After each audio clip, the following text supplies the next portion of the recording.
بسم اللہ الرحمن الرحیم۔ ام المومنین عائشہ رضی اللہ عنہا فرماتی ہیں کہ نبی کریم صلی اللہ علیہ وسلم پر وحی کا ابتدائی دور اچھے سچے پاکیزہ خوابوں سے شروع ہوا۔ آپ صلی اللہ علیہ وسلم خواب میں جو کچھ دیکھتے وہ صبح کی روشنی کی طرح صحیح اور سچا ثابت ہوتا۔ پھر من جانب قدرت آپ صلی اللہ علیہ وسلم تنہائی پسند ہو گئے اور آپ صلی اللہ علیہ وسلم نے غار حرا میں خلوت نشینی اختیار فرمائی اور کئی دن اور رات وہاں مسلسل عبادت اور یاد الہی و ذکر و فکر میں مشغول رہتے۔ جب تک گھر آنے کو دل نہ چاہتا توشہ ہمراہ لیے ہوئے وہاں رہتے۔ توشہ ختم ہونے پر ہی اہلیہ محترمہ خدیجہ رضی اللہ عنہا کے پاس تشریف لاتے اور کچھ توشہ ہمراہ لے کر پھر وہاں جا کر خلوت گزیں ہو جاتے۔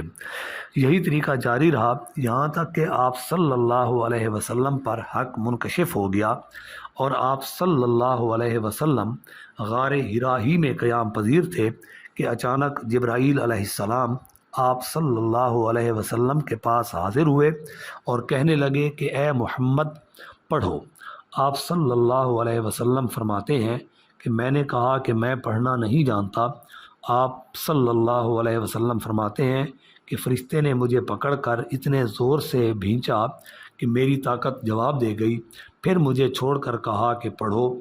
میں نے پھر وہی جواب دیا کہ میں پڑھا ہوا نہیں ہوں۔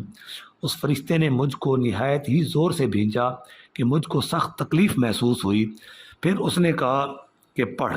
میں نے کہا کہ میں پڑھا ہوا نہیں ہوں۔ فرشتے نے تیسری بار مجھ کو پکڑا اور تیسری مرتبہ پھر مجھ کو بھینچا، پھر مجھے چھوڑ دیا اور کہنے لگا کہ پڑھو اپنے رب کے نام کی مدد سے جس نے پیدا کیا اور انسان کو خون کی پھٹکی سے بنایا۔ پڑھو اور آپ کا رب بہت ہی مہربانیاں کرنے والا ہے۔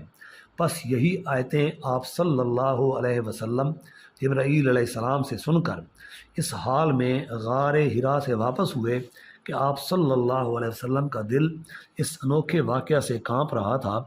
آپ صلی اللہ علیہ وسلم خدیجہ رضی اللہ تعالی عنہا کے ہاں تشریف لائے اور فرمایا کہ مجھے کمبل اڑھا دو۔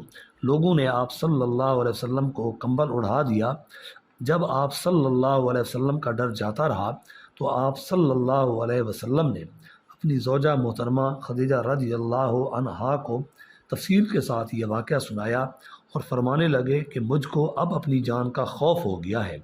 آپ صلی اللہ علیہ وسلم کی اہلیہ محترمہ خدیجہ رضی اللہ عنہا نے آپ صلی اللہ علیہ وسلم کی ڈھارس بندھائی اور کہا کہ آپ کا خیال صحیح نہیں ہے۔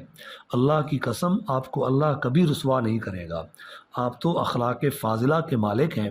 آپ تو کنبہ پرور ہیں۔ بے کسوں کا بوجھ اپنے سر پر رکھ لیتے ہیں۔ مفلسوں کے لیے آپ کماتے ہیں۔ مہمان نوازی میں آپ بے مثال ہیں اور مشکل وقت میں آپ امر حق کا ساتھ دیتے ہیں۔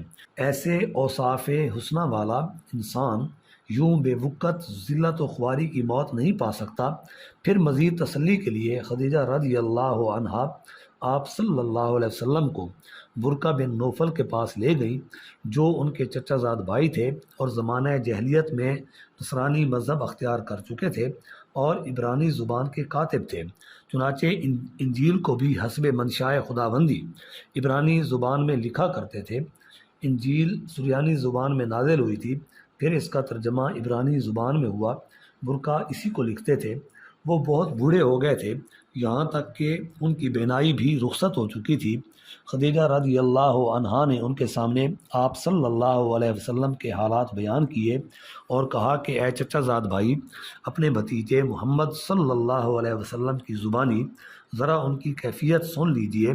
وہ بولے کہ بھتیجے، آپ نے جو کچھ دیکھا ہے اس کی تفسیر سناؤ۔